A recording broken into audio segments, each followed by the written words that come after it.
إن الحمد لله نحمده ونستعينه ونستغفره ونعوذ بالله من شرور أنفسنا ومن سيئات أعمالنا. من يهده الله فلا مضل له ومن يضلل فلا هادي له، وأشهد أن لا إله إلا الله وحده لا شريك له، وأشهد أن محمدًا عبده ورسوله صلى الله تعالى عليه وعلى آله وأصحابه وبارك وسلم. يا أيها الذين آمنوا اتقوا الله حق تقاته ولا تموتن إلا وأنتم مسلمون. يا أيها الناس اتقوا ربكم الذي خلقكم من نفس واحدة وخلق منها زوجها وبث منهما رجالا كثيرا ونساء، واتقوا الله الذي تساءلون به والأرحام إن الله كان عليكم رقيبا. يا أيها الذين آمنوا اتقوا الله وقولوا قولا سديدا يصلح لكم أعمالكم ويغفر لكم ذنوبكم، ومن يطع الله ورسوله فقد فاز فوزا عظيما. أما بعد، فإن خير الحديث كتاب الله، وخير الهدي هدي محمد صلى الله عليه وسلم، وشر الأمور محدثاتها، وكل محدثة بدعة، وكل بدعة ضلالة، وكل ضلالة في النار. رب اشرح لي صدري ويسر لي أمري واحلل عقدة من لساني يفقه قولي. اللهم انفعنا بما علمتنا وعلمنا ما ينفعنا وزدنا علما. سبحانك لا علم لنا إلا ما علمتنا إنك أنت العليم الحكيم. رب أوزعني أن أشكر نعمتك التي أنعمت علي وعلى والدي، وأن أعمل صالحا ترضاه، وأصلح لي في ذريتي إني تبت إليك وإني من المسلمين. اللهم اجعلني صبورا شكورا، واجعلني في عيني صغيرا وفي أعين الناس كبيرا. رب أعوذ بك من همزات الشياطين، وأعوذ بك رب أن يحضرون. اللهم طهر قلوبنا من النفاق، وأعمالنا من الرياء، وألسنتنا من الكذب، وأعيننا من الخيانة، فإنك تعلم خائنة الأعين وما تخفي الصدور. ہر قسم کی حمد و ثنا اللہ رب العالمین کی ذات گرامی کے لیے انگنت لا تعداد بے شمار درود و سلام اس ہستی مقدس پر جن کا نام نامی اسم گرامی محمد رسول اللہ صلی اللہ علیہ وآلہ وسلم ہے۔ محترم حضرات، یہ ماہ رجب جا رہا ہے۔ عام مشہور بات یہ ہے کہ نبی کریم صلی اللہ علیہ وآلہ وسلم کو اس حرمت والے مہینے میں معراج ہوا، مشہور یہ بات ہے، اور اس کی تاریخ بھی ڈکلیئر کی جاتی ہے کہ 27 رجب ہے۔ حالانکہ اللہ رب العالمین نے اور پیارے نبی کریم صلی اللہ علیہ وآلہ وسلم نے تاریخ اور سن کا ذکر نہیں فرمایا، بالکل اوجر رکھا۔ اس کے متعلق بہت اختلاف پایا جاتا ہے کہ کون سے مہینے میں نبی کریم صلی اللہ علیہ وسلم کو معراج ہوا۔ جو صحیح بات معلوم ہوتی ہے، جسے سیرت نگاری میں اول ایوارڈ ملا تھا، رسول اللہ صلی اللہ علیہ وآلہ وسلم کی سیرت کے حوالے سے مشہور زمانہ کتاب الرحیق المختوم، اس کے اندر اس کے مؤلف مولانا صفی الرحمن مبارک پوری رحمہ اللہ فرماتے ہیں کہ جو صحیح بات ہے وہ یہ ہے کہ آپ صلی اللہ علیہ وسلم کو ہجرت سے 1 سال قبل ماہ ربیع الاول میں نبوت کے 12ویں سال اللہ رب العالمین نے معراج کروایا تھا، اور صحیح بات بھی یہی معلوم ہوتی ہے۔ لیکن بہرحال یہ واقعہ ہوا، اس میں کوئی شک نہیں، یہ ایسا واقعہ ہے کہ جسے ہم معجزہ کہتے ہیں۔ بہت سارے واقعات نبی کریم صلی اللہ علیہ وسلم کی زندگی میں ہوئے، اور آپ علیہ الصلوۃ والسلام کو اللہ رب العالمین نے اور بھی معجزات سے نوازا ہے، لیکن یہ معجزہ ایک ایسا معجزہ ہے کہ جس کی حقیقت کو رد نہیں کیا جا سکتا۔ پہلی بات یہ سمجھ لیں کہ معجزہ کہتے کسی ہیں۔ عجز یعجز اعجاز کا مطلب ہوتا ہے کسی کو عاجز کر دینا۔ معجزہ کہ انسان کی عقل دنگ رہ جائے، انسان کی عقل اس چیز کی حقیقت کا ادراک کرنے سے عاجز آ جائے، اس کو معجزہ کہتے ہیں۔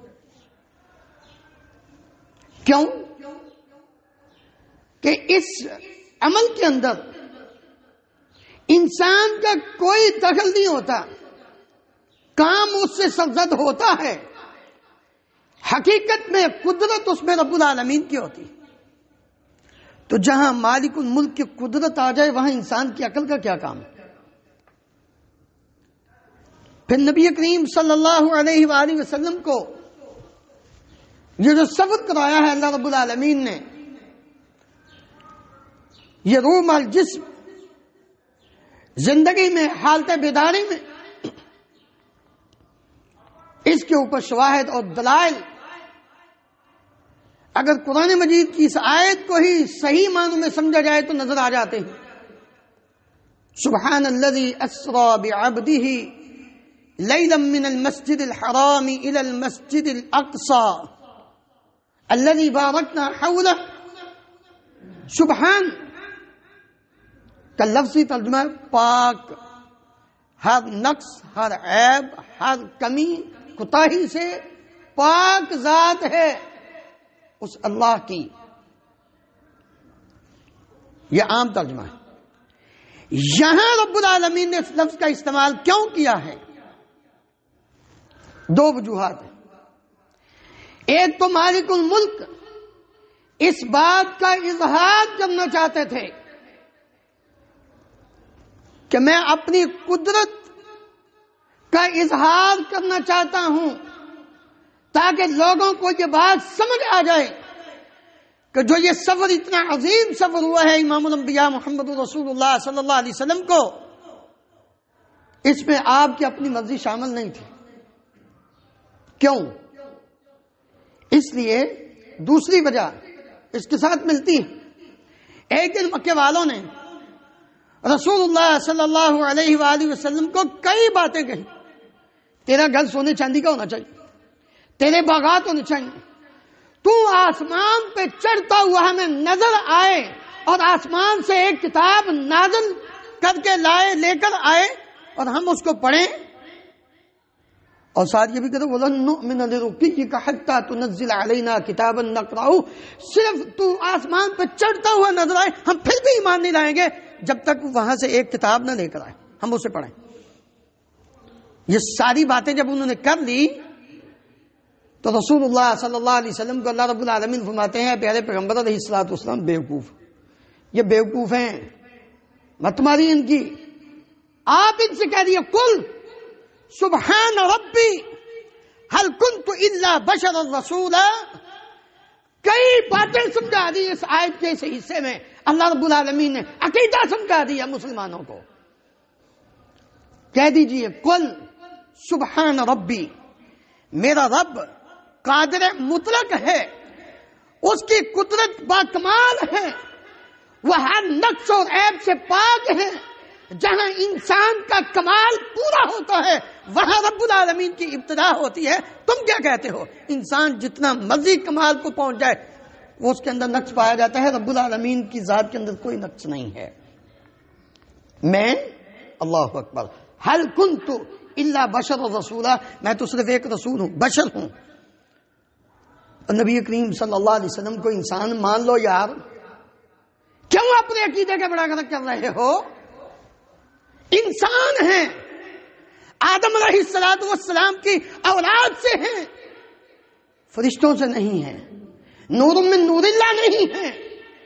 نبی کریم صلی اللہ علیہ وسلم کو رب العالمین فرماتے ہیں وہی بات جو اللہ رب العالمین نے فرشتوں کو کہی، انی خالق بشر من طین، لوگوں میں مٹی سے ایک بشر پیدا کرنے لگا ہوں. نبی کریم صلی اللہ علیہ وسلم نے فرمایا، اے اللہ تعالیٰ نے فرمایا اے پیغمبر کہہ دو ان کو ہل کنت الا بشرا رسولا، میں ایک بشر ہوں اور اللہ کا رسول ہوں، اس لیے میں اپنی مرضی سے نہ آسمان کی طرف چڑھ سکتا ہوں، نہ کتاب لا سکتا ہوں، نہ میرے اندر اتنی ہمت اور طاقت ہے. اگر رب مجھے لے جائے تو اس میں کوئی بڑی بات نہیں ہے. سبحان الذی اسری، وہاں بھی اس لیے جب نہیں تھا آپ صلی اللہ علیہ وسلم کے پاس طاقت اور قوت، اس وقت تک آپ نے یہ فرما دیا جب اللہ نے بلایا تو میں اٹھو، گھر سے اٹھایا، حتیم میں لائے، اللہ رب العالمین فرشتوں کو کہا لے کر آؤ اس کو، حتیم میں لٹایا اور آپ کے سینے مبارک کو چاک کیا گیا، دل کو باہر نکالا گیا، زمزم سے اس کو دھویا گیا، اس کے اندر علم و حکمت بری گئی، اور پھر اس کو اسی طرح بند کر کے ایک جانور کو جو گدھے سے بڑا کھچر سے چھوٹا براق اس کو کہتے ہیں اس کو لایا گیا. نبی صلی اللہ علیہ وسلم فرماتے ہیں مجھے اس کے اوپر بٹھا کر مجھے مسجد حرام سے بیت اللہ شریف سے مسجد اقصی تک پہنچایا گیا. 40 راتوں کا سفر مکہ مکرمہ سے فلسطین مسجد اقصی 40 راتوں کا سفر ہے. 40 دن 40 راتیں، 1.25 مہینہ سے زیادہ سفر. لیکن آپ صلی اللہ علیہ وسلم کیا فرماتے ہیں کہ وہ جانور جس کے اوپر میں بیٹھا ہوں اس کا قدم وہاں پہنچتا تھا جہاں نظر جاتی تھی. تھوڑے حصے میں اس کو اسراء کہتے ہیں. اسراء یسری، اسراء رات کے وقت سفر کرنا، رات کے وقت آپ کا سفر، اس کو اسراء کہتے ہیں. اللہ رب العالمین نے پہلے فرمایا سبحان الذی اسری، اللہ وہ ذات ہے جس نے سیر کرائی، رات کو سفر کروایا. یعنی نبی کریم صلی اللہ علیہ وسلم کا اپنا عمل دخل نہیں ہے، یہ اللہ کی قدرت. یہ دلیل کہ آپ حالت بیداری میں مسجد حرام سے مسجد اقصی پہنچ رہے ہیں. دوسری دلیل بعبدہ، بندہ، یہ جسم اور روح پر دلالت کرتا ہے کہ انسان زندہ ہے، جاگ رہا ہے. کیونکہ بعض لوگ یہ کہتے ہیں کہ نبی کریم صلی اللہ علیہ وسلم کو خواب ہوا. یہ خواب کا واقعہ ہے، یہ کوئی واقعہ نہیں. اگر خواب ہوتا تو اللہ تعالیٰ کی قدرت کا جو اظہار ہے اس پہ تعجب کرنے کی ضرورت ہی نہیں. مکے والوں کو کیا ضرورت تھی نبی کریم صلی اللہ علیہ وسلم کی تکذیب کرنے کی؟ جھوٹ بولتے ہیں نعوذ باللہ. مطلب یہ کیسے ہو سکتا ہے؟ تو اللہ رب العالمین نے فرمایا میں نے اپنے بندے کو بعبدی لیلاً، رات کے کچھ حصے میں سیر کرائی. اگر سوئے ہوئے تھے، خواب تھا تو یہ کہنے کی ضرورت ہی نہیں. پھر الی المسجد الاقصی، مسجد اقصی تک سیر کرائی. اچھا کچھ لوگ یہاں یہ بھی اعتراض کرتے ہیں اس سے مراد مسجد نبوی مدینہ ہے. بھائی وہ تو ابھی بنی نہیں تھی. مسجد اقصی سے مراد دور کی مسجد اقصی، ویسے لغت میں لغوی اعتبار سے دنیا قریب کو کہتے ہیں، اقصی دور کو کہتے ہیں. تو اگر ایسے مراد مسجد نبی تو وہ تو ابھی بنی نہیں تھی، اس کا تو وجود ہی نہیں تھا۔ مدینہ منورہ تو 1 سال بعد نبی کریم صلی اللہ علیہ وسلم ہجرت کر کے جا رہے ہیں، وہ کہتے ہیں جی یہ ہجرت کا واقعہ ہے۔ اللہ اکبر۔ یہ سارے جو اصل میں پتہ کیا ہے، یہ کیوں اللہ تعالیٰ نے کرایا؟ مالک الملک فرماتے ہیں وَمَا جَعَلْنَا الَّتِي أَرَيْنَاكَ إِلَّا فِتْنَةً لِلنَّاسِ وَالشَّجَرَةَ الْمَلْعُونَةَ فِي الْقُرْآنِ۔ آپ صلی اللہ علیہ وسلم کو اللہ تعالیٰ فرماتے ہیں ہم نے یہ جو آپ کو راتوں رات یہ سب کچھ دکھایا ہے نا، مسجد حرام سے مسجد اقصیٰ اور پھر مسجد اقصیٰ سے اوپر 7 آسمانوں کی سیر، جنت دکھائی، واقعات دکھائے، یہ سب کچھ جو ہم نے آپ کو دکھایا نا، یہ لوگوں کی آزمائی تھی، بھلا دیکھنا چاہتے ہیں ایمان کون لاتا ہے اور جھٹلاتا کون ہے، ایمان اور کفر کا فرق کرنے کے لیے۔ نبی کریم صلی اللہ علیہ وسلم فرماتے ہیں ہم مسجد اقصیٰ پہنچے، پہنچ کر ہم نے اپنی جانور کو وہاں باندھا جہاں انبیاء باندھتے تھے۔ میرے پاس پہلے یہاں مسجد حرام میں چلنے سے پہلے دودھ اور شراب کا پیالہ لایا گیا۔ آپ فرماتے ہیں میں نے دودھ کو اختیار کیا، جبریل امین علیہ الصلوۃ والسلام فرماتے ہیں اخترت الفطرہ، فطرت کو اختیار کیا ہے آپ نے۔ پھر وہاں پہنچے، وہاں مجھے دودھ کا پیالہ ایک لایا گیا، دودھ بھی شراب بھی لائی گئی، میں نے دودھ کو اختیار کیا۔ بعض مورخین نے لکھا ہے کہ نبی کریم صلی اللہ علیہ وسلم نے 2 رکعتیں پہلے جانے سے پہلے نماز پڑھائی انبیاء کو، اور صحیح بات معلوم یہ ہوتی ہے جیسے کہ مولانا صفی اللہ مبارک پور رحمہ اللہ نے لکھا ہے کہ یہ واپسی پر آپ نے 2 رکعتیں نماز پڑھائی تھی تمام انبیاء کو، کیونکہ اگر پہلے پڑھائی ہوتی تو سب سے ملاقات ہوتی، وہاں جبریل امین کو تعارف کروانے کی ضرورت نہیں تھی کہ یہ فلاں نبی ہے، یہ فلاں نبی ہے، یہ فلاں نبی ہے، کیونکہ آپ پہلے ملاقات کر چکے ہوتے۔ تو صحیح بات یہی ہے کہ بعد میں وہاں سے پھر عُرِجَ بِهِ إِلَى السَّمَاءِ، نبی صلی اللہ علیہ وسلم فرماتے ہیں کہ مجھے آسمان کی طرف لے جایا گیا۔ اب عام بندہ کہاں اوپر جا سکتا ہے، لیکن جبریل امین علیہ الصلوۃ والسلام آسمان کے پہلے آسمان کا دروازہ کھلایا، کون ہے؟ میں جبریل ہوں۔ ساتھ کون ہے؟ محمد ہیں۔ اہلاً و سہلاً، مرحباً بک، مرحباً بالنبی الصالح والاخ الصالح بابن الصالح۔ سارے آسمانوں پہ اسی طرح ہی مرحبا کہا جا رہا ہے، ویلکم کہا جا رہا ہے۔ پہلے آسمان سے آدم علیہ الصلوۃ والسلام سے ملاقات ہوتی ہے، دوسرے پہ یحییٰ اور عیسیٰ علیہ الصلوۃ والسلام سے، تیسرے پہ یوسف علیہ الصلوۃ والسلام سے، چوتھے پہ ادریس علیہ السلام سے، 5ویں پہ ہارون علیہ السلام سے، 6ٹھے پہ موسیٰ علیہ الصلوۃ والسلام سے، اور 7ویں پہ ابراہیم علیہ الصلوۃ والسلام سے ملاقات ہوتی ہے۔ تمام نے نبی کریم صلی اللہ علیہ وآلہ وسلم کو اہلاً و سہلاً کہا۔ نبی صلی اللہ علیہ وسلم فرماتے ہیں پھر مجھے تھوڑا سا اور اوپر لے جایا گیا، میں نے کلموں کے چلنے کی آواز سنی کہ جو لوگوں کی باتیں حالات لکھے جاتے ہیں۔ مجھے سدرۃ المنتہا تک پہنچا کر پھر 3 پیالے پیش کیے گئے، ایک دودھ کا، ایک شراب کا اور ایک شہد کا۔ میں نے پھر دودھ کو اختیار کیا۔ جبریل امین علیہ الصلوۃ والسلام فرماتے ہیں اگر آپ شراب کو اختیار کرتے غوت امت کا، آپ کی ساری امت گمراہ ہو جاتی۔ یہ نبی کریم صلی اللہ علیہ وسلم کا امت پر احسان نہیں تو اور کیا ہے کہ آپ نے دودھ کو اختیار کیا، ورنہ آج کوئی بھی مسجد میں نہ بیٹھا ہوتا، سارے ہی گمراہ ہوتے۔ پھر یہاں ایک اعتراض کیا جاتا ہے کہ نبی کریم صلی اللہ علیہ وآلہ وسلم نے اللہ رب العالمین کو دیکھا، اور دلیل کے طور پر وَلَقَدْ رَآهُ بِالْأُفُقِ الْمُبِينِ، اور دوسرا وَلَقَدْ رَآهُ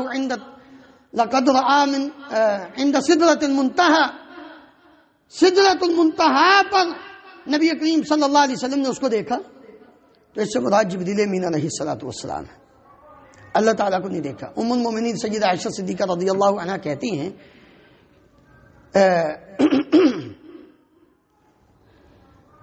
ایک صحابی ان پاس بیٹھے تو فرماتی ہیں اگر تمہیں کوئی شخص یہ کہے کہ نبی کریم صلی اللہ علیہ وسلم نے معراج کی رات اللہ تعالیٰ کو دیکھا ہے، اس نے جھوٹ بولا ہے، اللہ تعالیٰ پر جھوٹ باندھا ہے۔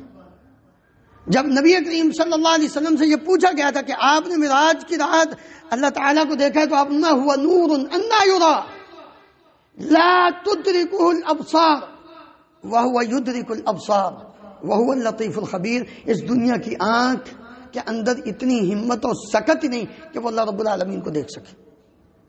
غلط ہے بات. اللہ اکبر. لیکن افسوس کے ساتھ یہ بات کہہ رہا ہوں کہ آج بڑے بڑے ڈاکٹر اور بڑے بڑے اسکالر اپنے آپ کو بڑے بڑے اسلام کے چیمپئن اور لیڈر سمجھنے والے کہ شاید دنیا میں ان سے بڑا کوئی انسان ہے نہیں. کتنی گھٹیا بات کی. یہی بات عیسائیوں نے کہی. لقد کفر الذین قالوا ان اللہ هو المسیح ابن مریم. عیسائیوں نے بھی یہ کہا تھا کہ اللہ وہی عیسائی ابن مریم ہے. عیسائی ابن مریم وہی اللہ ہے. اللہ وہی عیسائی ابن مریم ہے. یعنی ایک ہی ہے. یہ کس نے کہا تھا؟ عیسائیوں نے. تو اللہ رب العالمین نے کیا فرمایا؟ یہ کافر ہیں. یہ کافر ہیں. لقد کفر الذین قالوا ان اللہ هو المسیح ابن مریم. جو قرآن ہے سورہ مائدہ پڑھیے. جو یہ کہیں کہ اللہ عیسیٰ ابن مریم ہے وہ تو کافر.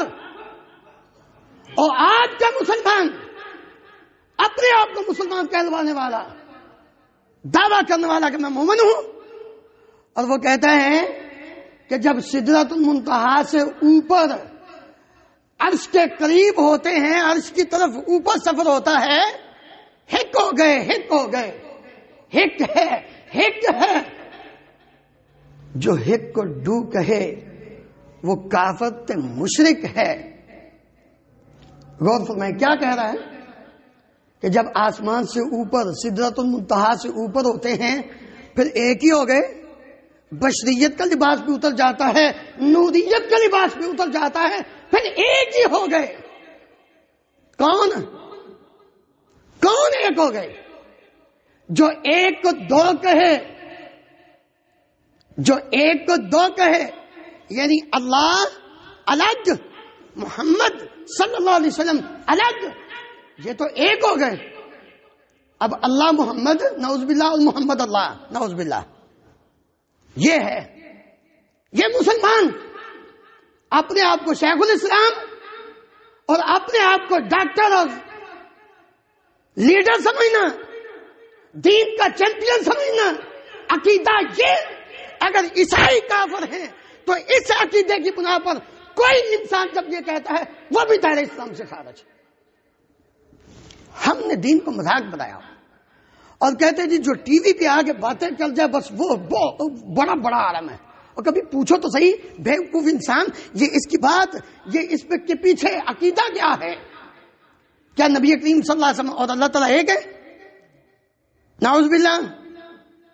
کہتے جو ایک کو دو کہے وہ کافر بھی ہو جاتا ہے، مشرک بھی ہو جاتا ہے. خود مشرک بھی ہے، خود کافر بھی ہے. کیونکہ عقیدہ یہ ہے. اس لیے نبی کریم صلی اللہ علیہ وسلم بس اتنی بات ہے. اللہ رب العالمین نے تمام انبیاء کو معراج زمین پہ کروایا. پیارے نبی کریم صلی اللہ علیہ وسلم کو 7 زمینوں 7 آسمانوں سے اوپر لے جا کر یہ ثابت کرنا تھا بعد از خدا بزرگ کوئی قصہ مختصر، میرے پیغمبر کے پاؤں کے نیچے 7 آسمان 7 زمینیں، سب سے اونچا اگر ہے تو وہ میرا محمد صلی اللہ علیہ وسلم ہے. یہ مقام دینا تھا اللہ تعالیٰ نے. نبی کریم صلی اللہ علیہ وسلم فرماتے ہیں میں نے جنت کی سیر کی، میں نے جہنم کی سیر کی. اللہ اکبر. پھر مجھے واپس لایا گیا بیت المقدس میں. آپ صلی اللہ علیہ وسلم نے مسجد اقصی میں 2 رکعت نماز پڑھائی. تمام انبیاء وہاں تھے، وہاں سارے کھڑے ہیں. یہ ثابت کرنا تھا کہ امام الانبیاء، امام اعظم اگر کوئی انسان ہے تو وہ نبی کریم صلی اللہ علیہ وسلم، کوئی امام اعظم نہیں. دنیا نے پتہ نہیں کس کس کو امام اعظم بنایا ہوا. کسی کو غوث اعظم بنایا ہوا، کسی کو امام اعظم بنایا ہوا. بھائی اللہ کے بندو، غوث اعظم رب العالمین کی ذات اور امام اعظم محمد رسول اللہ صلی اللہ علیہ وسلم کی ذات. تمام انبیاء نے، اور یہ ثابت کیا اللہ تعالیٰ نے جو عالم ارواح میں انبیاء کرام علیہم الصلوۃ والسلام کی جماعت سے وعدہ لیا تھا. وَإِذْ أَخَذَ اللَّهُ مِيثَاقَ النَّبِيِّينَ لَمَا آتَيْتُكُم مِّن كِتَابٍ وَحِكْمَةٍ ثُمَّ جَاءَكُمْ رَسُولٌ مُّصَدِّقٌ لِّمَا مَعَكُمْ لَتُؤْمِنُنَّ بِهِ وَلَتَنصُرُنَّهُ. یہ ایمان تھا تمام انبیاء کا نبی کریم صلی اللہ علیہ وسلم کی ذات مبارکہ پر کہ آپ کے پیچھے انہوں نے نماز ادا کی. یہ اس آیت کو ثابت کیا اللہ تعالیٰ نے. جب واپس آئے ہیں مکہ مکرمہ میں، صبح ہوتی ہے، نبی کریم صلی اللہ علیہ وسلم نے سے ابو جہل پوچھتا ہے کوئی نئی بات؟ کہنے لگے ہاں نئی بات ہے. میں رات کے کچھ حصے میں مسجد حرام سے مسجد اقصیٰ، وہ زمین جو بڑی بابرکت زمین ہے، وہ زمین جو انبیاء کا مسکن ہے، مدفن ہے، میں وہاں سے ہو کر پھر ساتوں آسمانوں جنت بھی دیکھ کے آیا ہوں، جہنم بھی دیکھ کے آیا. کہنے لگا لو عجیب بات ہے، مطلب یہ کیسے ہو سکتا ہے؟ باغا اب وہ صدیق رضی اللہ عنہ کے پاس جاتا ہے، جا کر کہتا ہے یہ بات مانتے ہو؟ کہتے ہیں کس نے کہا؟ محمد صلی اللہ علیہ وسلم نے فرمایا ہے. کہتے ہیں بالکل سچ کہا ہے آپ نے. اللہ تعالیٰ نے آیت نازل فرما دی والذی جاء بالصدق وصدق به اولئک هم المتقون. جو سچی خبر لے کے آیا، جس نے سچی خبر کی فوراً تصدیق کی، یہ دونوں ہی متقی ہیں. اسی وقت نبی صلی اللہ علیہ وسلم نے فرمایا تھا ابوبکر انت صدیق، تم صدیق ہو، کیونکہ سب نے جھٹلایا تھا، تم نے میری تصدیق کی کہ میں بالکل برحق کہہ رہا ہوں، میری زبان سے جو نکلا ہے وہ بالکل سچ ہے. ابھی تو نے مجھ سے پوچھا نہیں.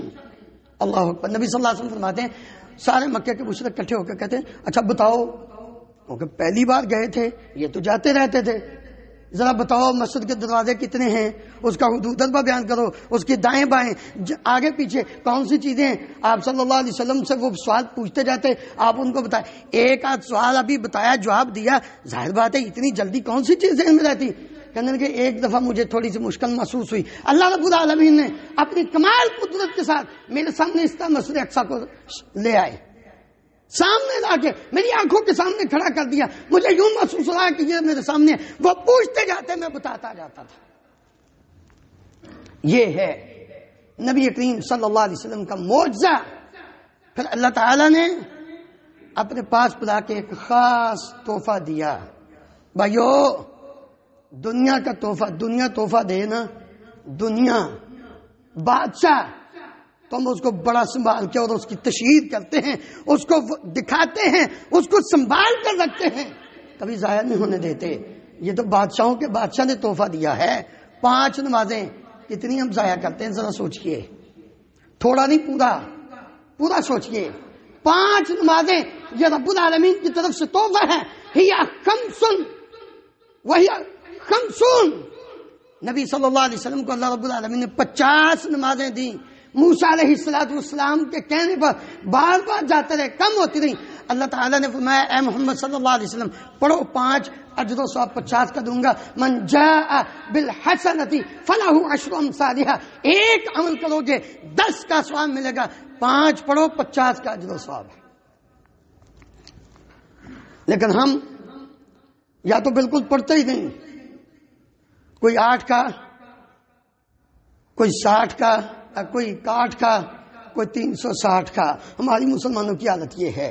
کوئی 8 کا، جمعے کی پڑھ لی 8ویں دن، کوئی 360 کا، سال کے بعد عید کی نماز پڑھ لی 360 دن کے بعد.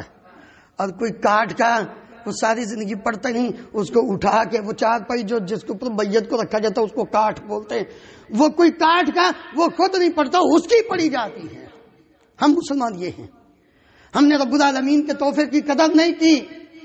یہی وجہ ہے کہ آج مسلمان ظلم و ستم کی چکی میں پس رہے ہیں.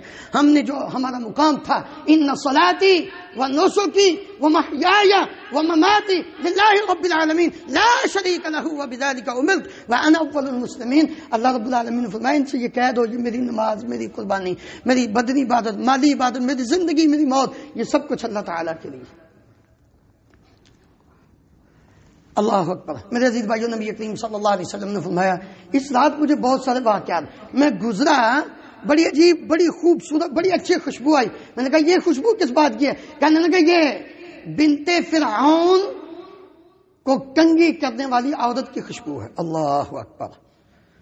یار ہمیں کانٹا چپ جائے، ہم اپنا عقیدہ بدل لیتے ہیں. ذرا غور فرمائیں، یہ اتنی پیاری خوشبو کیوں؟ نبی کریم صلی اللہ علیہ وسلم کو بیان کیا گیا کہ فرعون کی بیٹی کو عورت کنگھی کرتی تھی، اس کے ہاتھ سے کنگھی گری، اس نے کہا بسم اللہ، بسم اللہ. کہا میرا باپ؟ فرعون کی بیٹی کہتی میرا باپ؟ کہتے نہیں، تیرا باپ اللہ نہیں ہے، وہ اللہ جو میرا بھی، تیرا بھی، تیرے باپ کا بھی اللہ ہے، رب. اس نے اپنے باپ کو بلایا، بتایا، فرعون نے بلایا، ہاں سادہ، انہوں نے کہا تجھے پتا ہے میں تیرے ساتھ کیا کروں گا؟ انہوں نے کہا کیا کرو گے؟ میں تجھے گرم تیل کے اندر جلا دوں گا۔ انہوں نے کہا کوئی بات نہیں، رب وہی ہے۔ نبی کریم صلی اللہ علیہ وسلم نے فرمایا کہ ایک کڑائی منگائی گئی اور اس کے اندر تیل کو گرم کیا گیا، ایک ایک بچہ اس کے تیل کے اندر ڈال دیا گیا۔ آخری جب باری آئی، بچہ دودھ پیتا تھا، تھوڑی سی ہچکچائی، اس نے کہا شاید اب بچنے کے لیے کچھ اپنا موقع بدلے گی، کہنے لگی میں ایک بات کہنا چاہتی ہوں۔ کیا کہتی ہو؟ میں یہ کہنا چاہتی ہوں کہ جب تم یہ اپنا سارا کام کر لو، میری اور میرے بچوں کی جو ہڈیاں ہوں گی نا، وہ ساری ایک کپڑے میں باندھ کے اکٹھے ہی قبر کے اندر دفن کر دینا۔ اس وقت ماں دودھ پیتے بچے کو دیکھ کر پریشان ہوتی ہے، بچہ بول کر کہنے لگا اماں آخرت کا عذاب دنیا کے عذاب سے سخت ہے، چھلانگ لگاؤ، کوئی پرواہ نہیں، یہ دنیا تو جانی ہے۔ یہ ہے عقیدہ مضبوط، اپنے عقیدے کے اوپر پکی۔ اس وقت سے لے کر نبی کریم صلی اللہ علیہ وسلم کے دور تک، اس وقت آپ صلی اللہ علیہ وسلم کو وہ اس عقیدے کی پختگی، عقیدہ توحید پر پکے رہنے کی وجہ سے اس کی خوشبو نبی صلی اللہ علیہ وسلم کو سنگائی گئی۔ اسی طرح نبی کریم صلی اللہ علیہ وسلم فرماتے ہیں میں نے دیکھا کچھ لوگوں کے ناخن جو ہے نا وہ تانبے کے ہیں، وہ اپنے چہروں کو چھید رہے ہیں، اپنے جسم کو نوچ رہے ہیں۔ میں نے کہا یہ کون لوگ ہیں؟ نبی کریم صلی اللہ علیہ وسلم کو بتایا گیا یہ آپ کی امت کے وہ لوگ ہیں جو لوگوں کی عزتوں پہ ڈاکہ ڈالتے تھے، غیبت کرتے تھے، ان کا گوشت کھاتے تھے۔ تیسرے وہ لوگ دکھائے گئے نبی کریم صلی اللہ علیہ وسلم کو کہ ان کے ہونٹ لوہے کی آگ کی کینچیوں کے ساتھ کاٹے جا رہے ہیں۔ میں نے پوچھا یہ کون ہے؟ نبی کریم صلی اللہ علیہ وآلہ وسلم کو بتایا گیا ہؤلاء خطباء امتک یأمرون الناس بالبر وینسون انفسهم وهم یتلون الکتاب افلا یعقلون۔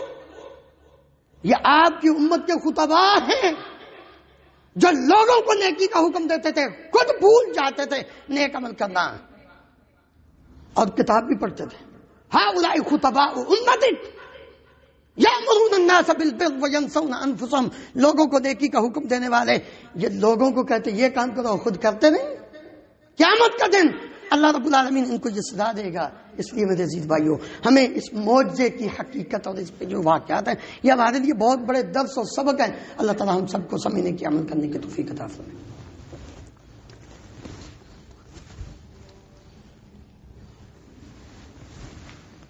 إن الحمد لله نحمده ونستعينه ونستغفره ونعوذ بالله من شرور أنفسنا ومن سيئات أعمالنا، من يهده الله فلا مضل له ومن يضلل فلا هادي له، وأشهد أن لا إله إلا الله وحده لا شريك له، وأشهد أن محمدا عبده ورسوله صلى الله تعالى عليه وعلى آله وصحبه وبارك وسلم۔ محترم حضرات، اس ماہ رجب میں کچھ ایسے کام کیے جاتے ہیں جو شریعت میں ثابت نہیں ہیں۔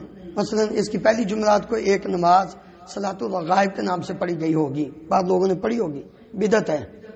توبہ کریں اللہ تعالیٰ سے اور آئندہ سے یہ وعدہ کریں میں کبھی بھی ایسی نماز نہیں پڑھوں گا، کوئی بھی کہہ دے، کیونکہ نبی کریم صلی اللہ علیہ وسلم نے پڑھی۔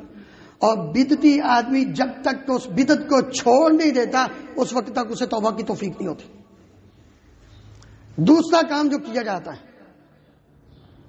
اس مہینے کے اندر مخصوص کثرت سے روزے رکھے جاتے ہیں، حالانکہ نبی کریم صلی اللہ علیہ وسلم سے کوئی ثابت نہیں۔ آج جتنی بھی احادیث بیان کی جاتی ہیں اس کی فضیلت کی کوئی بھی ثابت نہیں، صرف یہ حرمت والا مہینہ ہے۔ منہا اربعۃ حرم ثلاثۃ متواليات، 3 پیدل پہ ذوالقعدہ، ذوالحجہ، محرم اور 1 رجب، یہ حرمت والا ہے۔ فلا تظلموا فیہن انفسکم، اس مہینے میں اپنی جانوں پہ بدعات اور شرک اور دیگر خرافات کر کے ظلم نہ کرو، اللہ تعالیٰ کی اور اللہ کے نبی صلی اللہ علیہ وسلم کی بغاوت کر کے ظلم نہ کرو، یہ حکم ہے۔ کوئی خاص روزے نہیں، نہ ہی ان کی کوئی فضیلت ہے۔ اپنی روٹین کے مطابق اگر کوئی سماج جمعرات کا رکھتا ہے ٹھیک ہے، ایام بیس کے کسی نے رکھے ہیں تو ٹھیک ہے رکھے۔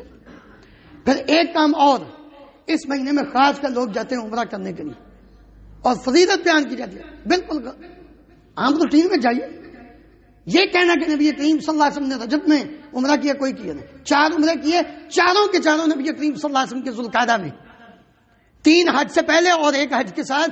چاروں کے چاروں عمرے نبی کریم صلی اللہ علیہ وسلم کے وہ ذوالقعدہ میں ہیں، رجب میں نہیں ہیں.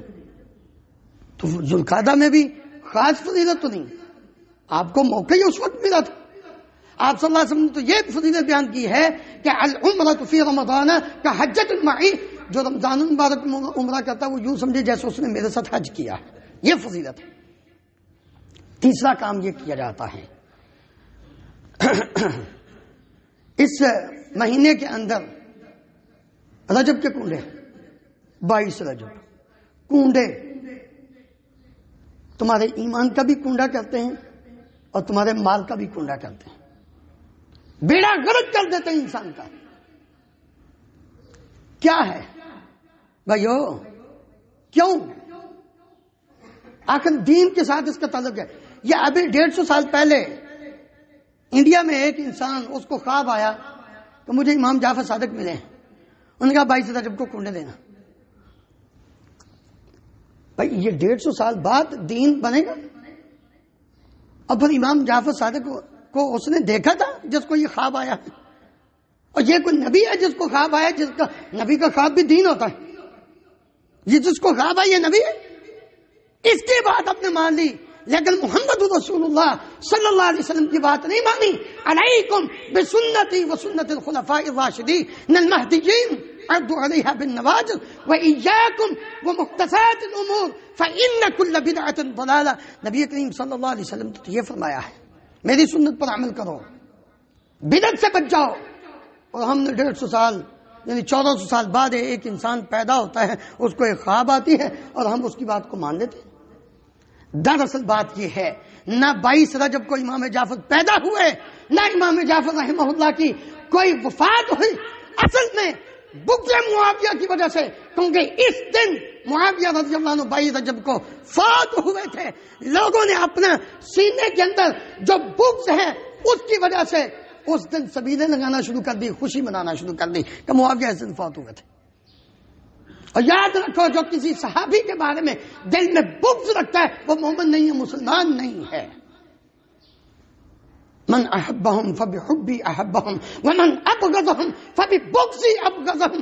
جس نے صحابہ کے ساتھ محبت کی اس نے اللہ کے نبی سے محبت کا دعویٰ کیا، جس نے صحابہ سے بغض کیا اس نے نبی صلی اللہ علیہ وسلم سے بغض کیا، جس نے نبی صلی اللہ علیہ وسلم سے بغض کیا اس نے اللہ سے بغض کیا، جس نے اللہ سے بغض کیا وہ مسلمان کیسا ہے. اللہ رب العالمین ہم سب کو ان بدعات سے بچ کر زندگی بسر کرنے کی توفیق عطا فرمائے. پچھلے جمعے میں نے آپ کو یہ ذکر کیا تھا کہ میرے بچوں کی نانی جان وہ بے ہوش ہیں، لیکن اس وقت مجھے میسج آ چکا تھا، میں نے دیکھا ہی نہیں، وہ فوت ہو چکی تھی. تو دعا کیجیے اللہ تعالیٰ ان کی مغفرت فرمائے. اور اسی طرح اور بھی ایک دوست نے کہا ہے کہ ابھی آتے ہوئے ایک دوست کا میسج آیا کہ اس کی والدہ کو فالج کا اٹیک ہوا، بیمار ہے، اللہ تعالیٰ شفا کاملہ عاجلہ فرمائے. ان اللہ وملائکتہ یصلون علی النبی یا ایھا الذین آمنوا صلوا علیہ وسلموا تسلیما.